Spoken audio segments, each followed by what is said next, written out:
حضرت یوسف علی نبینا وعلیہ الصلاۃ والسلام آپ قید سے رہا ہو کر بادشاہ مصر کے دربار میں پہنچ چکے ہیں۔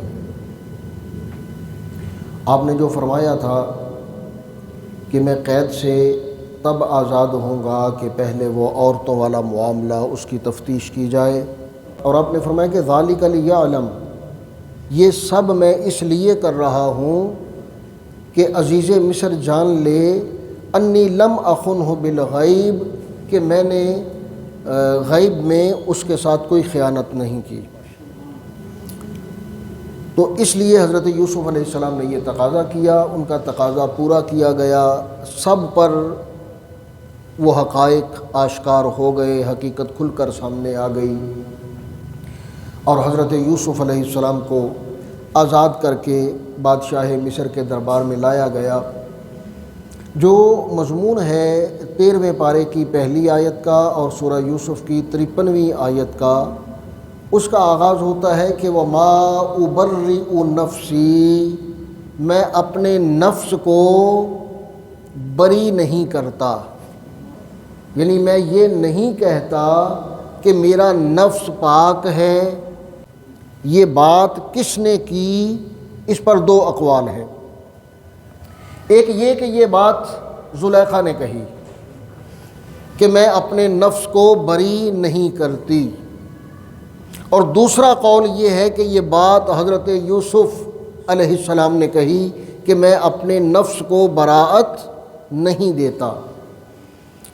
دونوں اقوال کے جو قائل ہیں، جنہوں نے دونوں قول کیے ہیں، دونوں کے پاس دلائل ہیں کہ پیچھے سے بات چلتی آ رہی ہے زلیخا کی، اور پیچھے زلیخا نے یہ کہا تھا کہ اب تو حقائق کھل کر سامنے آ چکے ہیں۔ قالت امرأۃ العزیز الآن حصحص الحق، اب حق چونکہ بالکل سامنے آ چکا ہے، واضح ہو چکا ہے۔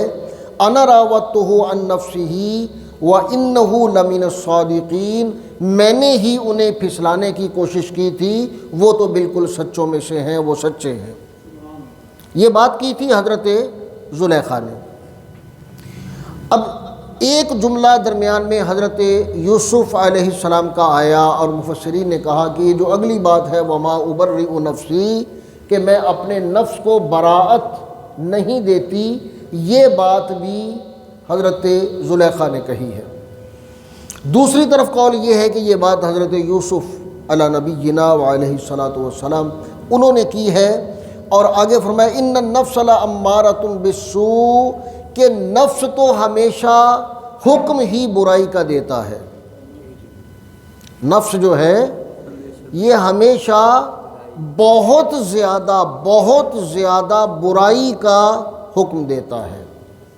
الا ما رحم ربی، سوائے اس کے جسے میرا رب بچا لے، جس پر میرے رب نے اپنا رحم فرمایا، اپنا کرم فرمایا، اپنا فضل فرمایا، جسے رب نے بچا لیا وہ نفس سے بچ گیا، ورنہ نفس کا کام تو برائی کا حکم دینا ہے۔ اب یہ جو بات ہے الا ما رحم ربی، جس پر میرے رب کا رحم ہوا، یہ بات صرف یوسف علیہ السلام کہہ سکتے ہیں، کیونکہ یہ اسی آیت کا حصہ ہے، لہذا یہ قول زیادہ مضبوط ہے کہ یہ بات یوسف علیہ السلام کی ہے۔ زلیخا چونکہ اس وقت بت پرست تھی، تو وہ یہ نہیں کہہ سکتی کہ الا ما رحم ربی، وہ رب کو رحیم نہیں کہہ سکتی، اور آگے ہے غفور ان ربی غفور الرحیم، میرا رب بخشنے والا رحم کرنے والا ہے۔ اب یہ جو دو الفاظ ہیں یہ بھی حضرت یوسف علیہ السلام کہہ سکتے ہیں کہ ان ربی غفور الرحیم، میرا رب بخشنے والا ہے، رحم کرنے والا ہے۔ یہ بات بھی زلیخا نہیں کہہ سکتی کیونکہ اس وقت وہ بت پرست تھی۔ تو بہرحال حضرت یوسف علیہ السلام کو آزادی مل گئی، انہوں نے خواب کی تعبیر بھی بتائی اور مشکلات کا حل بھی بتایا۔ جب بادشاہ نے دیکھا کہ یوسف علیہ السلام انتہائی زیرک ہیں، انتہائی باشعور ہیں، سمجھدار ہیں، امور سلطنت کو چلانا جانتے ہیں، حکومت کو سنبھالنا، مشکل حالات میں سہارا دینا، یہ سب جانتے ہیں، سارا علم ان کے پاس ہے۔ تو بادشاہ نے کہا وقال الملک، بادشاہ نے کہا اتونی بہی، انہیں میرے پاس لے کر آئیں، استخلصہ لنفسی، میں انہیں اپنے لیے چن لوں گا۔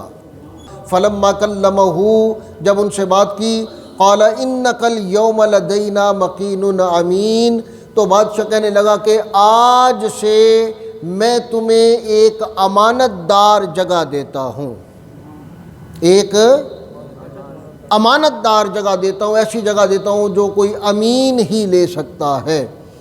قال اجعلنی علی خزائن الارض، تو حضرت یوسف علیہ السلام نے فرمایا کہ مجھے اپنے خزانوں پر مقرر فرما دیں، وزیر خزانہ بنا دیں۔ بادشاہ نے حضرت یوسف علیہ السلام کی آزادی کے بعد 1 سال تک انہیں کوئی ذمہ داری نہیں دی، بلکہ صرف یہی کہا کہ استخلصہ لنفسی، کہ میں نے اپنی ذات کے لیے خالص کر لیا۔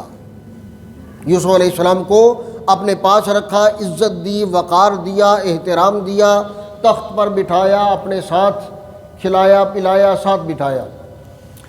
اور 1 سال کے بعد حضرت یوسف علی نبینا علیہ الصلاۃ والسلام، انہیں پھر ان کے کہنے پر وزیر خزانہ بنا دیا گیا۔ اچھا، یہ تقاضا خود یوسف علیہ السلام نے کیا تھا، وزیر خزانہ بنائے جانے کا۔ تو کیا کسی منصب کا، کسی عہدے کا خود تقاضا کرنا، کیا یہ جائز ہے؟ شریعت اس کی اجازت دیتی ہے۔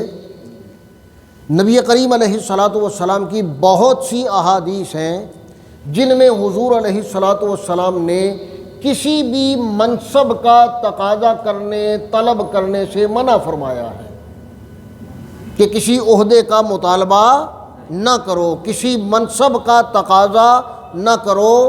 فرمایا اس لیے، حضور علیہ الصلاۃ والسلام کا فرمان ہے کہ جب بندہ خود کسی منصب کا مطالبہ کرتا ہے تو اس میں اللہ تعالیٰ کی تائید شامل نہیں ہوتی۔ جب خود مطالبہ کرتا ہے کہ مجھے وزیر بنا دو، مشیر بنا دو، چیئرمین بنا دو، ایم پی اے بنا دو، ایم این اے بنا دو، جو بھی عہدہ، جو بھی مطالبہ کیا کسی بھی منصب کا، تو حضور علیہ الصلاۃ والسلام نے فرمایا کہ جب بندہ خود مانگتا ہے عہدہ تو اس میں اللہ تعالیٰ کی تائید شامل نہیں ہوتی۔ جب تائید الہی نہیں ہوتی تو امکان ہوتا ہے کہ وہ بندہ اپنے منصب کے فرائض، ذمہ داریاں وہ اچھے طریقے سے ادا نہیں کر سکے گا، کیونکہ نصرت الہی، تائید الہی شامل نہیں ہوتی۔ اور جب کوئی عہدہ خود کسی کو دیا جاتا ہے تو اس میں تائید الہی شامل ہوتی ہے۔ یہ جو مضمون ہے حضرت یوسف علیہ السلام کا، جو کہنا ہے کہ اجعلنی علی خزائن الارض، مجھے وزیر خزانہ بنا دیا جائے، یہ اس لیے ہے کہ حضرت یوسف علیہ السلام جانتے تھے کہ بادشاہ مصر کافر ہے، اور پورے مصر میں کوئی بھی ایسا فرد نہیں ہے جو اس ذمہ داری کو اچھے طریقے سے، احسن طریقے سے نبھا سکے، جو اس وزارت کو، اس نظام کو ایمانداری کے ساتھ اور خلق خدا کی خدمت کے لیے، اللہ کی مخلوق کی بھلائی کے لیے جو اس نظام کو چلا سکے، وہ اور کوئی نہیں ہے۔ جب ایسی صورت ہو تو پھر عہدے کا، منصب کا مطالبہ کرنا بھی جائز ہے۔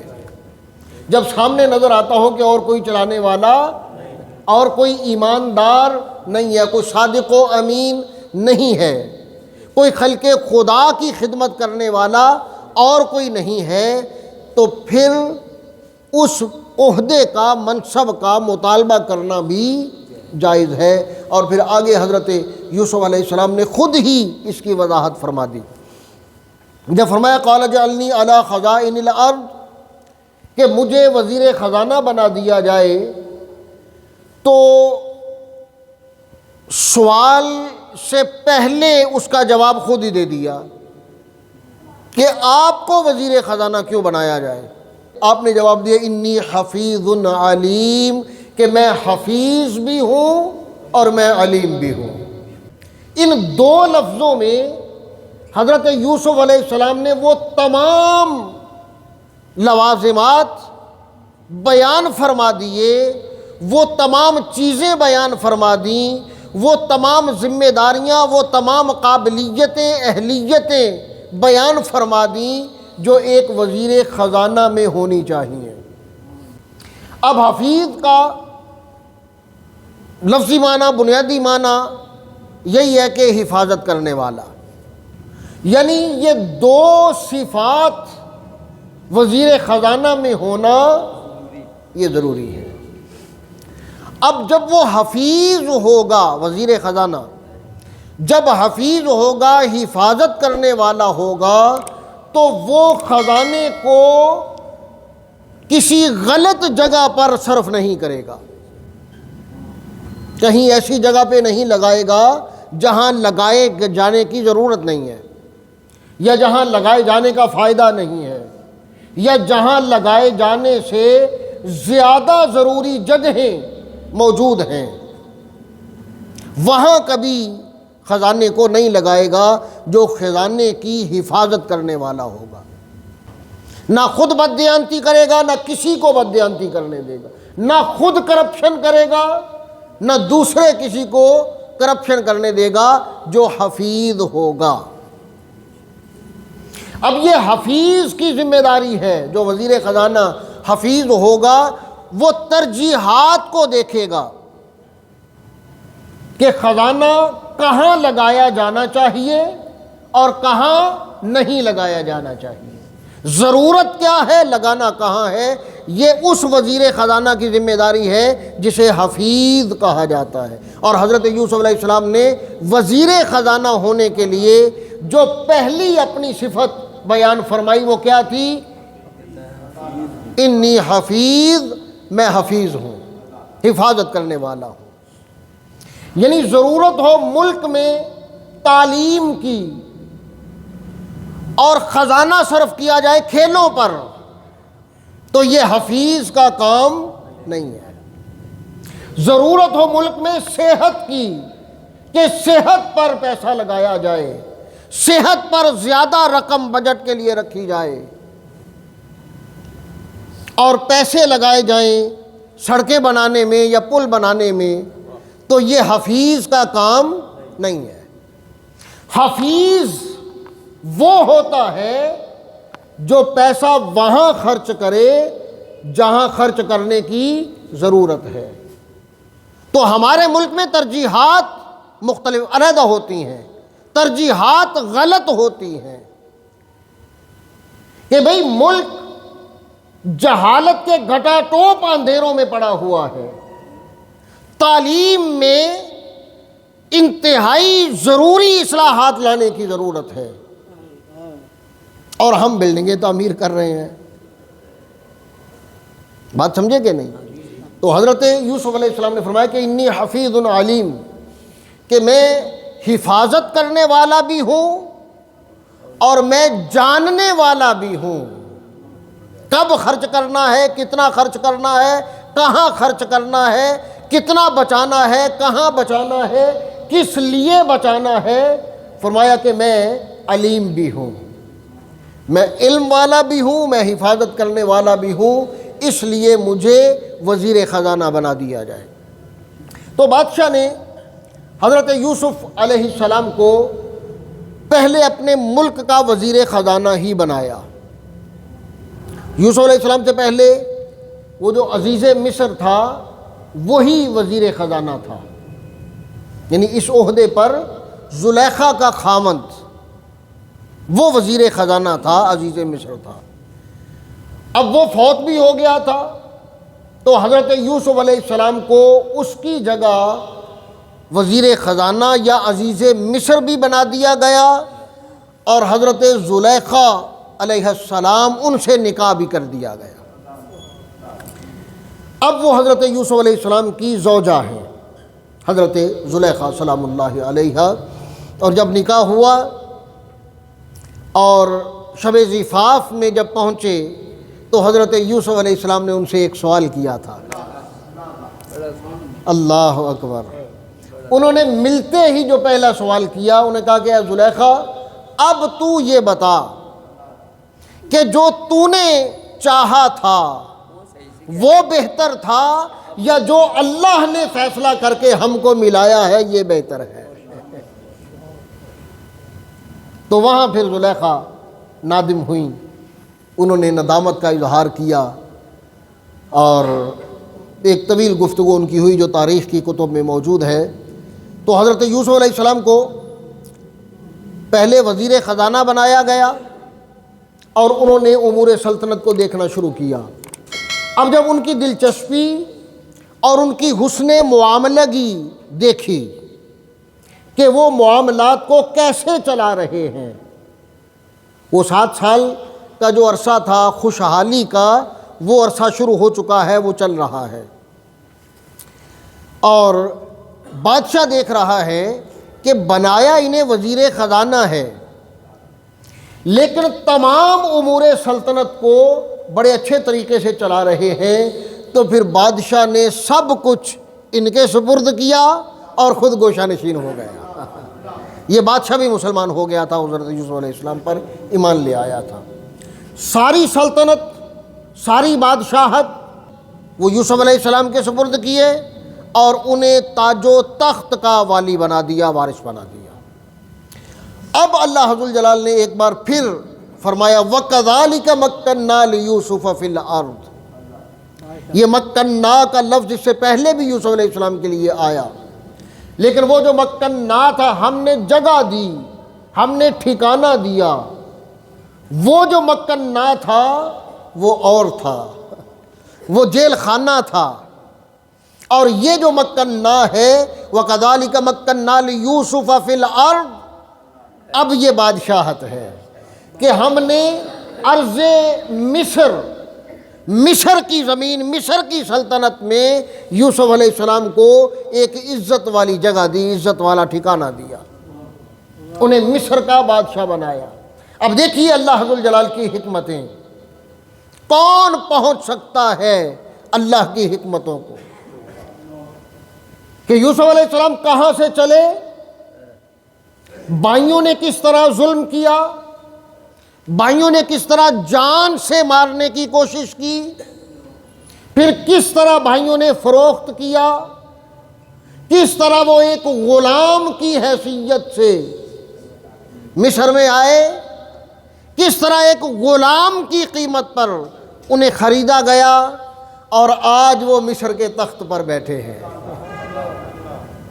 یہ ہے اللہ ذوالجلال کی پلاننگ، اللہ ذوالجلال کی پروگرامنگ اور اللہ تعالیٰ کا منصوبہ، اللہ تعالیٰ کی حکمت، جسے ہم نہیں سمجھ سکتے، نہیں جان سکتے۔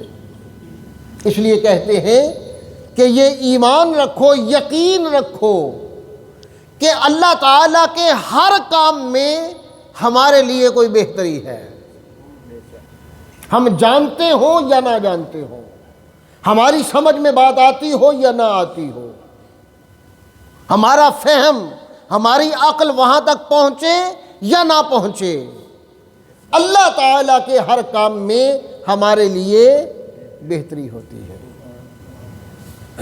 بڑے سے بڑا نقصان ہو جائے تو ہمارا ایمان کیا تقاضا کرتا ہے؟ بندہ تو ہل جاتا ہے، لیکن ایمان کا تقاضا کیا ہے کہ یہ جو میرا نقصان ہوا ہے، اس نقصان سے اللہ تعالیٰ نے مجھے کسی بڑے نقصان سے بچا لیا ہے۔ یاد رکھیں، کوئی نقصان ایسا نہیں ہوتا کہ جس سے بڑا کوئی نقصان نہ ہو، ہر نقصان سے بڑا کوئی نہ کوئی نقصان ہوتا ہے۔ بھئی ہم مخلوق ہیں، ہماری عقل انتہائی محدود، ہماری سوچ انتہائی محدود، ہماری نظر انتہائی محدود، ہمارا علم انتہائی محدود، اور وہ خالق ہے، اور وہ کائنات کا خالق ہے، اس کی حکمتوں تک ہماری رسائی کہاں ہونے لگی؟ تو اللہ ذو الجلال نے اپنی ایک حکمت، اور ایسی حکمت کہ جہاں عقل حیران ہو جاتی ہے کہ یوسف علیہ السلام بچپن میں کہاں سے چلے اور انہیں مصر کا بادشاہ بنایا گیا، اور پوری سلطنت مصر ان کے تسلط میں آئی، اور فرمایا وَكَذَلِكَ مَكَّنَّا لِيُوسُفَ فِي الْأَرْضِ، ہم نے یوسف کو یہ عزت کا ٹھکانہ دیا، نُصِيبُ بِرَحْمَتِنَا مَن نَّشَاءُ، ہم جسے چاہتے ہیں اپنی رحمت میں سے حصہ دیتے ہیں، وَلَا نُضِيعُ أَجْرَ الْمُحْسِنِينَ، اور ہم احسان کرنے والوں کا اجر ضائع نہیں کرتے۔ جو احسان کرتا ہے، جو نیکی کرتا ہے، ہم کبھی اس کا اجر ضائع نہیں کرتے۔ وَلَأَجْرُ الْآخِرَةِ خَيْرٌ لِّلَّذِينَ آمَنُوا وَكَانُوا يَتَّقُونَ۔ مصر علیہ السلام، حضرت یوسف علیہ السلام کو تو مصر کا بادشاہ بنا دیا گیا، اتنا بڑا منصب، اتنا بڑا عہدہ انہیں مل گیا، اور اللہ تعالیٰ نے فرما دیا کہ نصیب برحمتنا ولا نضیع اجر المحسنین، کہ ہم احسان والوں کا اجر ضائع نہیں کرتے۔ اب یوسف علیہ السلام کو جو اجر ملا دیکھنے والا ہے، یہ بھی بادشاہ بن جانا ملک کا معمولی اجر نہیں ہے۔ اب کئی احسان کرنے والے، کئی محسنین، کئی نیکی کرنے والے یہ سوچیں گے کہ انہیں تو یہ اجر مل گیا کہ وہ بادشاہ بن گئے، تو ہمیں کیا اجر ملا؟ ہمیں تو کوئی ایم پی اے بھی نہیں بنایا گیا، ایم این اے بھی نہیں بنایا گیا، کوئی وزیر بھی نہیں بنایا گیا، کوئی امیر کبیر بھی نہیں بنایا گیا، کوئی بزنس مین بھی نہیں بنایا گیا، ہمیں کیا اجر ملا؟ اس کا جواب بھی اللہ تعالیٰ نے دیا کہ نیکیاں کر کے کبھی یہ نہ ڈھونڈو، کبھی یہ نہ تلاش کرو کہ اب اس کا 10 گنا مجھے کب ملنے والا ہے، کیسے ملنے والا ہے۔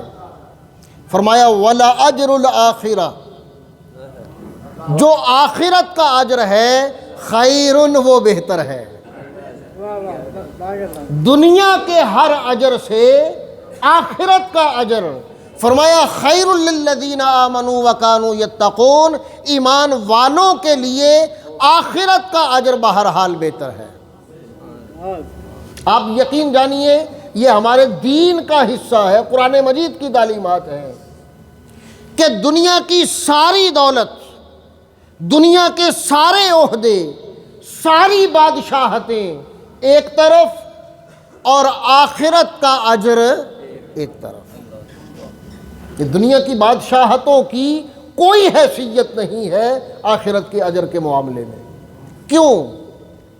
ایسا کیوں ہے کہ دنیا میں بھائی بادشاہ ہونا بہت بڑا منصب ہے، تو ہم بادشاہت کو کیسے کہہ سکتے ہیں کہ آخرت کے اجر کے مقابلے میں اس کی کوئی حیثیت نہیں ہے؟ ہاں، اس لیے کہ دنیا کی بادشاہت بھی ختم ہو جائے گی، اور آخرت میں تھوڑا سا اجر بھی ملا، جنت الفردوس مل گئی، جنت میں کوئی بھی مقام مل گیا تو وہ کبھی ختم نہیں ہوگا۔ یعنی کروڑوں اربوں روپے ایسے پاس آنا جو 1 مہینے کے بعد یا 1 ہفتے کے بعد پاس نہیں ہوں گے، وہ بہتر ہیں، یا کچھ ہزار روپے ایسے پاس آنا جو سال ہا سال پاس رہیں گے؟ اب دونوں میں سے بہتر کون سے ہیں؟ وہ ہزاروں بہتر ہے نا، یعنی کروڑوں اربوں سے جو 1 ہفتے کے لیے آئے ہیں اور پھر چلے جانے ہیں، ان سے بہتر ہیں وہ ہزاروں جو سال ہا سال پاس رہیں گے اور بندہ ان سے فائدہ اٹھائے گا۔ لیکن یہ مثال بھی آخرت کی مثال پہ صادق نہیں آتی، اس لیے کہ دنیا میں وہ ہزاروں بھی ختم ہو جائیں گے، اور آخرت میں جو اجر ملے گا وہ کبھی ختم نہیں ہوگا۔ یہ خوبی ہے آخرت کے اجر میں، اور اللہ ذو الجلال نے اس لیے فرمایا کہ وَلَا أَجْرُ الْآخِرَةِ خَيْرٌ لِّلَّذِينَ آمَنُوا، جو ایمان والے ہیں ان کے لیے آخرت کا اجر بہتر ہے، وَكَانُوا يَتَّقُونَ، اور جو تقوی والے ہیں، جنہوں نے تقوی اختیار کیا، جو متقی ہو گئے، ان کے لیے آخرت کا اجر بہرحال بہتر ہے، بہر صورت بہتر ہے۔ نبی کریم علیہ الصلوۃ والسلام کی کئی احادیث ہیں اس پر کہ دنیا کی ہر چیز، بلکہ قرآن مجید کی آیت کل من علیہا فان، کہ جو کچھ بھی یہاں ہے یہ سب کچھ فنا ہونے والا ہے، ختم ہونے والا ہے۔ وَيَبْقَى وَجْهُ رَبِّكَ ذُو الْجَلَالِ وَالْإِكْرَامِ، اگر باقی رہنے والی کوئی چیز ہے تو وہ وجہ اللہ ہے۔ تو کیا ہے؟ وجہ اللہ ہے، وہ اللہ ذو الجلال کی ذات ہے۔ اور آگے جو مضمون ہے وہ حضرت یوسف علیہ السلام کے بھائی جب آئے ان کے پاس غلہ لینے کے لیے، یعنی اب قحط شروع ہو چکا ہے۔ اگلی آیت سے 7 سال جو خوشحالی کے تھے وہ گزر گئے۔ حضرت یوسف علیہ السلام نے ایک بندہ مقرر کیا تھا، اسے روزانہ 2 بندوں کا کھانا دیا جاتا تھا۔ خوشحالی کے سالوں میں، یعنی خوشحالی کے آخری سالوں میں یا آخری مہینوں میں ایک بندہ مقرر کیا اور اسے روزانہ 2 بندوں کا کھانا دیا جاتا۔ وہ ایک بندے کا کھانا کھا لیتا اور ایک کا کھانا چھوڑ دیتا۔ ایک دن ایسا آیا کہ اس بندے کو 2 بندوں کا کھانا دیا گیا اور اس نے دونوں بندوں کا کھانا کھا لیا۔ اب جب اس نے یہ کھانا کھا لیا، حضرت یوسف علیہ السلام کو رپورٹ دی گئی کہ اس بندے نے آج دونوں کا کھانا کھا لیا، تو حضرت یوسف علیہ السلام نے فرمایا کہ آج قحط کے سالوں کا پہلا دن ہے، آج قحط کے سالوں کا پہلا دن ہے۔ اور جو ہی یہ دن شروع ہوئے، سب سے پہلا کام حضرت یوسف علیہ السلام نے یہ کیا کہ خود پیٹ بھر کر کھانا کھانا چھوڑ دیا، پیٹ بھر کے کھانا کھانا، اور اپنے محل میں یہ اعلان کروا دیا کہ کوئی بھی امور سلطنت کا کوئی بھی عہدے دار، کوئی بھی ملازم، کوئی بھی وزیر، وہ دن میں 2 مرتبہ کھانا نہیں کھائے، 1 مرتبہ کھانا پکے گا اور سبھی اپنے پیٹ میں گنجائش رکھ کے کھانا کھائیں گے، بھوک رکھ کر کھانا کھائیں گے۔ یہ ہے امور سلطنت۔ اور حضرت یوسف علیہ السلام سے پوچھا گیا کہ آپ تو پیٹ بھر کے کھا سکتے ہیں، اپنی بھوک مٹا سکتے ہیں، آپ اتنا ذخیرہ ہمارے پاس ہے، تو آپ نے فرمایا کہ مجھے اس بندے کی فکر ہے کہ جسے اگر کسی دن کھانا نہ ملا تو اسے کھانا نہ ملنے کا وبال میرے سر پہ ہوگا۔ یہ ہے سلطنت چلانا، کہ اگر ملک میں غربت ہے، مہنگائی ہے، ملک میں ایسے غرباء مساکین ہیں کہ جو 2 وقت کی روٹی نہیں کھا سکتے، تو حکمران کی پہلی ذمہ داری یہ ہے کہ وہ اپنا کھانا بھی 1 وقت کا کر دے۔ اور اگر ایسا ہونے لگے، جس سلطنت میں، جس ملک میں ایسا ہونے لگے، وہاں پھر غربت نہیں رہتی، وہاں کوئی بھوکا نہیں رہتا۔ اس لیے کہ جب حکمرانوں کا تعیش ختم ہو جائے گا تو ظاہر ہے وہ سب کچھ جو حکمران اپنی عیاشی کے لیے استعمال میں لاتے ہیں وہ عوام پر خرچ ہوگا، اور جب عوام پر خرچ ہوگا تو پھر عوام غریب نہیں رہے گی، بھوکی نہیں رہے گی۔ اللہ تعالی ہمیں سمجھنے کی، عمل کی توفیق عطا فرمائے۔ وما علیہ الا البلاغ۔